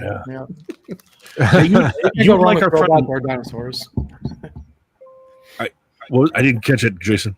I said you can't go wrong with robots or dinosaurs, in my opinion. That's right. No, never. And hot chicks. And hot chicks. Well, hot chicks is the easy one. Right. But yeah. Thanks, David, and thanks for showing your books. You have great stuff, man. Like exactly, you'd fit in. One of us. Yeah. One of us. Oh yeah, I mean, I actually owned a shop at one point. Oh wow, okay. You please come by anytime and jump in, and we like I said, when we have an interview, we always open it up. Next week we are going to have one of the great golden age art dealers, art and comic dealers, on, and he's going to show us some of his personal collection, as well as some of the books he's got up for sale. And that should be fun. Yeah, please stop by anytime. You're always welcome to jump on and show books or talk, promote anything you want. Just come by anything. Greatly appreciate you doing the interview for sure. Yeah, no, KissKiss is already messaging me. He had a good time. His connection wasn't great, so yeah, understandable. That's understandable. Yeah, and you get no rest in the hospital. No. So. Yeah. All right, John. Have a great night. Thanks, David. Thank you, David. Thank you. It was great to talk to you. Yeah, that was a fun interview, guys. Both those guys, really, really great people. Yeah, it was awesome. That was way more than I thought we was going to get into. I was glad that we talked more about everything else that was going on and everything they were doing, and completely blew me away that that KissKiss has only been doing this for like 5 years. That just blows me away, man. Unbelievable. So, but like I said, that just proves my point that what I've been telling people for years, it's like anybody can draw, man. Anybody can draw. You just got to pick up the pencil and do it. And you may not like what you're doing, or you may not think that it's good enough for anything else or something like that, but that's not the point. It's like anybody can draw. So, or create. I think the key for his work is that his characters are so expressive. So I think and his line work is really clean. So I think that if you can, yes, drawing is the skill to draw is part of it, but then doing something with that, making expressive characters like that and whatnot, that's a whole different art, a whole different type of creativity. I think that I mean, with him not with him only been drawing for a short period of time, and then able to pick up and do it on digitally also, because that's the one thing I can't do digital. I'm just too old school, so I need to get some more stuff to be able to do digital. But the technology's there, but it just blows me away. So that just shows the talent that he really has. So it was fun. I'm really looking forward to that book, man. I think that sounds really fun. Yeah, I'm gonna check out the other series, the other Stake series too, man. The other one that really sounds like badass to me is that Canceled with the weird clown that gets caught up in the airwaves. And Couch. I thought Couch would be interesting too, man. I honestly, that's what I was asking about, because when he said that premise of the book, I was like, oh man, I need to check that out. That sounds interesting. Yeah, that one, the TV one sounded something like a creepy pasta kind of thing. I dig that kind of stuff. Yeah. Yeah, in the chat, people seem to have had fun. I saw K Munin really said he liked the interview a lot, and both of them, and Jeffrey was saying this show was incredible. I had a lot of fun. Good. I'm glad you guys. I'm glad you. Yeah. I'm glad other people. I had fun, and I really, really thought it was a great interview. And looking forward to that book coming out. Yeah, me too. I am. But I think we probably might go ahead and call it a night tonight. I think it worked out pretty good. It was unless you had something, Jason. Jason, did you have something? Jason, you want to show something? No, it's okay. You sure? Show something, man. You always got great stuff. Chonko, first of all, I wanted to let you know that I think I was having the exact same issue you are as far as StreamYard goes and connecting it to your YouTube account. I think I was able to resolve it. It has something to do with the destination section. So I wrote a comment on your video, and maybe if you need some help, maybe we can work through that or something together or something. Sure. But, different people have reached out, and I'm very glad that I'm hopeful that somebody has the answer, because I have ideas, and I can't do I would like to do there are a couple different types of ideas I would have for streams, but I can't do it, and I would like to, originally Rich and we talked about rotating, 1 week, right. And I would like to do that at some point. I just can't with this terrible hiccup that's going on. Okay. Yeah, I couldn't comment in StreamYard for some reason. It kept on saying that my YouTube account wasn't linked or something like that, and I kept on trying, but I finally got it through, and I just tested just now, so it looks like it's working. So, cool. Yeah, anyhow. But anyways, I wanted to show you. So I've been working on this book, my own Startling Comics. This one's it's a mess, as you can tell. Whoa. And so I've got, a 5-part series where I'm working on this, little by little. And Wow. So the interiors are finally, all the interiors are split like that as well, almost all of them. And so I finally got the interiors all together. So they're no longer split. Wow. So now I'm just going through the interiors to clean them up. And then I'll be working on the cover, and I should have a video of the interiors kind of wrapped up here soon. And so I just wanted to share that as all. And then I'll have another video sometime next week with the cover. The cover is going to be the easy part because this was just such a. It doesn't look easy. Well, it's going to be easier than doing 32 or 6, however many wraps I have to do. Okay. So, but yeah, I'm always amazed at what you're able to do. Like, oh, thank you. Yeah, it's really cool stuff. It's really awesome. Yeah, thank you. Appreciate it. But it must take a great deal of patience. Yeah, it does. There's a lot of times where I'm pulling my hair out and I have to like step away for a bit and just like recoup, and then come back to it. But tomorrow night, if people are so inclined, at 8:35 p.m. on the Liberty Hill YouTube channel, there's going to be a live. I'll be on there giving my nice. Yeah, I was getting ready to say, if you guys got anything to promote, this is the time. Yeah, okay.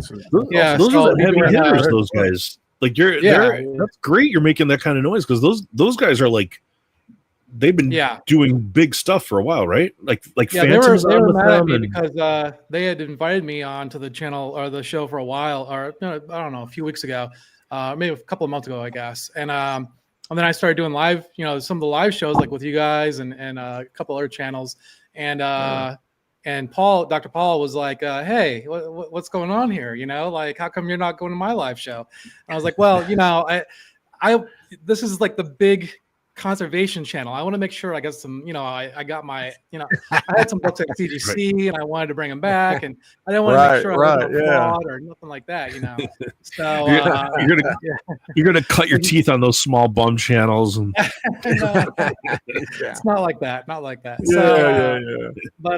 tomorrow will be my villain origin story, so we'll see how that goes. Wow, yeah, he'll be so big time now, Chaco. He won't be able to make it on my peeking out with. This Wednesday. No, definitely too busy.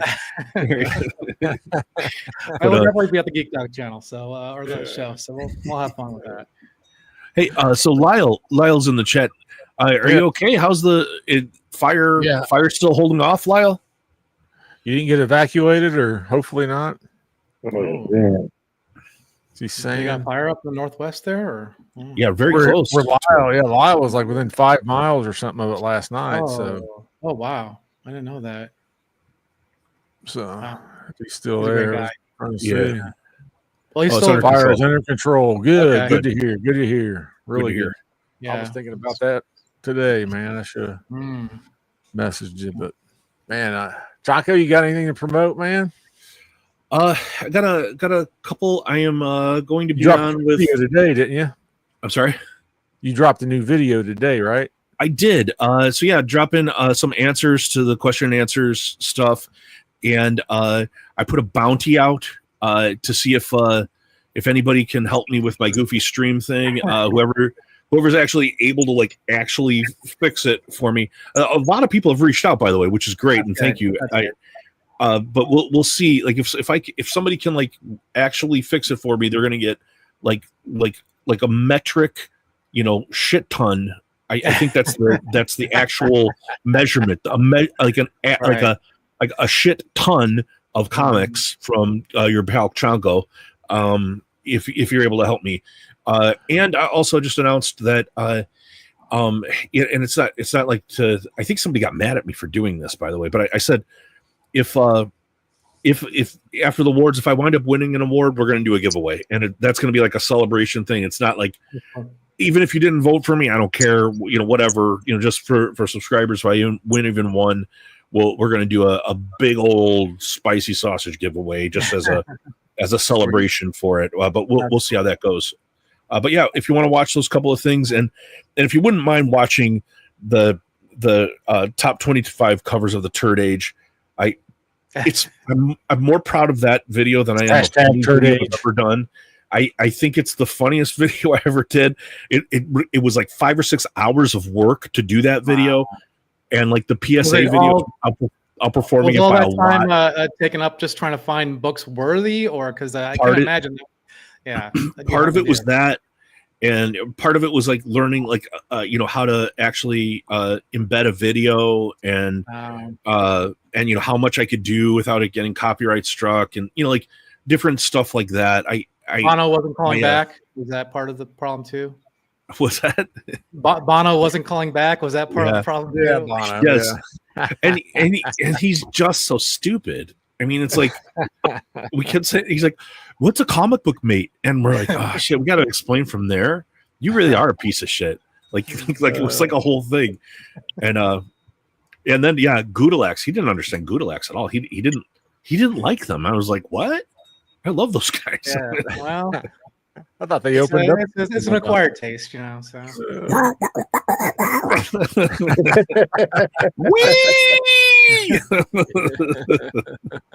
So silly. It's so silly.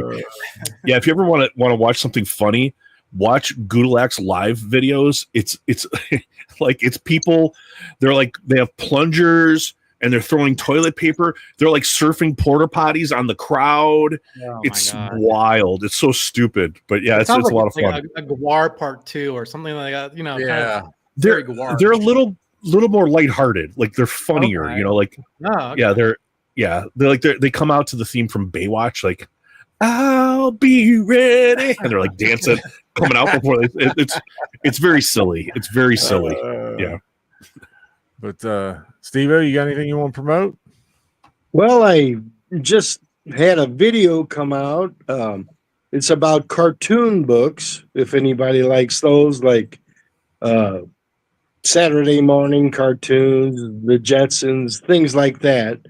I got my first Charlton comic book, and I showed that. And last night, can you promote something in reverse? Sure.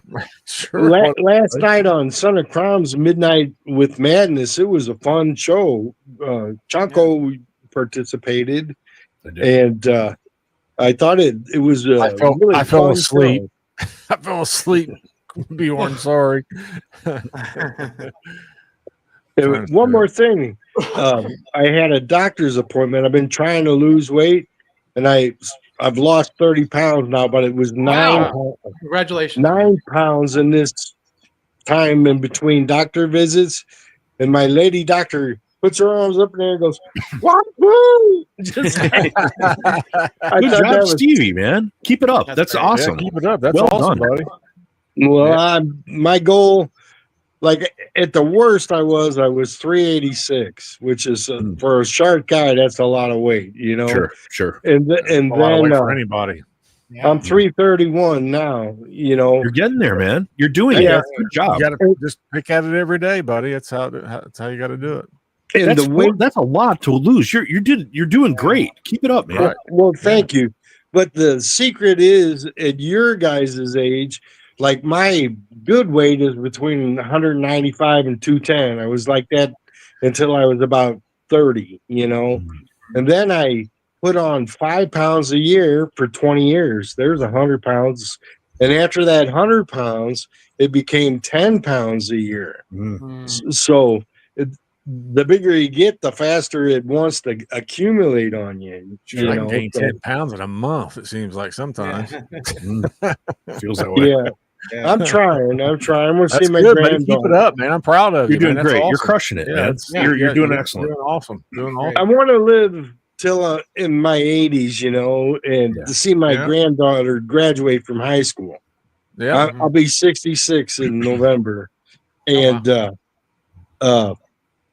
I don't want to be able to go there in a wheelchair. I want to walk in. I want to sit down. I want to have this still working. Right. That's one reason I'm trying to draw every day. That's good. To build those it's awesome, buddy. neural pathways. Sure. Even stuff like this, even just hanging out and thinking about comics, talking about comics, anything you're doing to keep you interacting. Yeah, it's all good. Oh, it's exciting to come on these shows. You guys, neurons are firing. Being on the same show with a Bender book, that's right. And I got my little $3 book here, well, that ain't even a book. Well, just wait. I think we've got some feelers out for some other guests, and I think maybe some pretty big guests. Some decent ones coming up. Yeah. We'll see how it goes. But yeah, I said in December we're gonna hold them to it. But Zirdi could be coming on, we believe. That's awesome. And Sukesha Ray's pretty big. I mean, I think she's doing a lot of big stuff. Yeah. Very exciting. It's amazing how you guys book these artists and creators. You just got to keep bugging them. That's what you do, man. You just keep bugging them. The amount of people that I at some point Suspiria is just going to be like, oh shit, fine, I will come on, all right, because she hasn't said no yet. So there's no legal work coming out yet. So Derek, that might be my new shirt for special shirt coming out. Yeah, neurons That's are a firing. Good one. That's a good one. But yeah, well, mine for me, I have somebody coming up this Wednesday. Everybody, I think everybody knows him. They may not know him. I don't know. He might be big time by the time Wednesday rolls around. A lot of beards on that one. Yeah, a lot of beards on that one. Yeah, but no, for Wednesday's geeking out with my guest is going to be Archivist Adrift Jason, and we are good. Like I said, the premise of the show is I let the guests pick out whatever they want to geek out about. Yeah, so this was a risky one. So I've done some of my homework. It requires homework on my part when I'm doing that, and that's what I like. That's why I started the show, because I want to be interested in what other people are interested in and what they want to get into. So I have watched one of the movies. We're going to be geeking out about a couple of different movies. So I've got the other one I'm going to watch tomorrow, and so I'll have my homework done before the show. And I did my homework again last night just to make sure, and then we'll get into it on Wednesday. Yeah, it'll be fun, and I'm trying to learn StreamYard a little bit. So my plan is to try to have maybe some snippets from the movie or something that we can show. If I can really figure out how to do that. I was watching some videos yesterday on how to do that, and it doesn't seem too difficult. I just need to mess around with it and play around with it and see what I can do. Nice, but yeah, and then some Sonic books. I don't have them yet, Communion. They haven't come in yet. So yeah. But Tuesday I'm gonna be on FOMO Squad. I'm gonna be awesome. So yeah, they reached out to me and wanted me to be on. So I was like, hell yeah, anytime. It's Are you the guest or are you replacing one of the members? I think I'm an unofficial, non-honorary member that can be squeezed in. I think I might be the guest. I'm not sure. But if Eric's Hagen's moving, I heard. Hagen's moving, busy moving. So it was great seeing both you guys on the Friday night live show or whatever they call that. So, right, that was a blast. That was a good time. Alan reached out because Matt was at Ottawa Com or whatever you want to call it. Oh, okay. So I got to fill in. I was the backup to the backup. We're both on the bench. Neither of us are full time. It's like Chaco's second. What do you call it? Second string or something like that. Second string, and I'm third string. Yeah, so it's just I'm the third string. It's like a call list. Yeah. Okay, who's going on here? One day they'll get down to me, maybe way up. Oh, right. Yeah. Eric said that I wore him down. Oh, okay. I made him feel guilty because I said, hey, I have never been on FOMO Squad, and they're like, yeah, you have. And I'm like, No, I said back when it was just the Hangout show on Tuesdays before he made it the formal, the title of the FOMO Squad. I said it was. I told Eric. I said once it got to be FOMO Squad, I said I just got forgotten about. Man, I was like the redheaded stepchild or something, And, so, I can't believe that. And even Nate was like, I can't believe. I thought for sure we've had him on before. I was like, no, not since it's been that. So, kind of gilded my way onto the show. That's all right. Whatever it takes. I never ask. I don't like. If you want the Chonko magic, if you want to bring the Chonko magic on board, right? It's always available. You can always set it up, man. Yeah. But thanks, guys. Thanks for being on the show. Thanks. Hi, Eric. By the way, I know. Sorry, Uh-huh. didn't say hi to Eric. And thanks to David Byrne and KissKiss for being our guest. That was awesome. That was a very good show. Another good show, I feel. And thanks to everybody in the chats, as always. To Derek and GSS for wrenching us and stuff. I love it. And I know we at this time of night we're going against a couple other streams and stuff. So noticed our numbers was picking up and going up, and then went back down real quick at around 9 o'clock. I think Brandon had the cancer guys on. Eric says that's after hours Chonko. Yeah. It's like when you can swear. Yeah. When you can swear. Yeah. But Chonko after dark. Yes, you need that. Yeah, that's like USA Up All Night. Remember that? Sure. Yeah, Up All Night. Yeah. But, Chonko, like my bulldog Chonko dancing on it, like doing a pole dance. Yeah. But with that, guys, we're gonna close it out. And thanks again. Thanks, Jason. Thanks, Stevie D, coming and hanging out. Thanks for having us. And we will see you guys here soon. So bye, everybody. Bye. Peace.